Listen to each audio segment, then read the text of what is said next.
দর্শক, এ বিষয়ে আরো জানাতে ঝিনাইদহ থেকে আমাদের সঙ্গে সরাসরি যুক্ত হচ্ছেন সহকর্মী শিপ্লু জামান। শিপ্লু, শ্রমিক ধর্মঘটের বিষয়ে সর্বশেষ কি তথ্য পেয়েছেন আমাদের জানাবেন।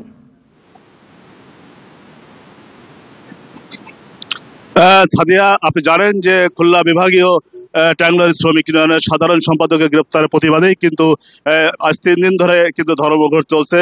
তো আপনাকে জানিয়ে রাখি যে আজকে আমি সকাল থেকে যশোর ঝিনাইদহ মহাসড়কের খুলনাধীন 16টি জেলায় কিন্তু অনেক ফিলিং স্টেশনে কিন্তু আমরা ঘুরে দেখেছি যে অধিকাংশ পেট্রোল পাম্পে কিন্তু তেলের সংকট রয়েছে।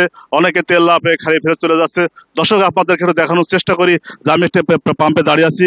এখানকে তারা কিন্তু খুলনা ট্যাংলারি এবং মালিক সমিতির নির্দেশে তারা কিন্তু এখানে তাদের কর্মবিরতি অব্যাহত রেখেছেন এবং তারা জানিয়েছেন যে তারা পেট্রোল পাম্পে তেল পাচ্ছেন না এবং এই পেট্রোল পাম্পে তেল খালি হয়ে গেছে।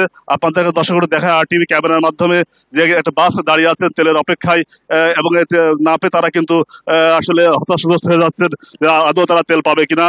দর্শক, আপনাদেরকে আরেকটু দেখাচ্ছি যে তারা জানিয়েছেন, আমি সকালবেলা কথা বলেছি ঠিক ট্যাংলারি শ্রমিক ইউনিয়নের সভাপতি মীর মকসুদের সাথে।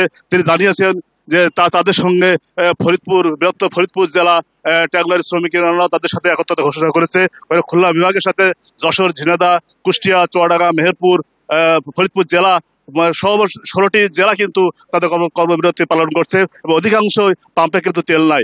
এমনটি থাকলে হয়তো তাদের যে বর্তমানে বোরো ধানের চাষ চলছে সেই শেষ কাজ তাদের অব্যাহত হবে। সাদিয়া, এই ছিল আমার কাছে সর্বশেষ সংবাদ। ধন্যবাদ আপনাকে।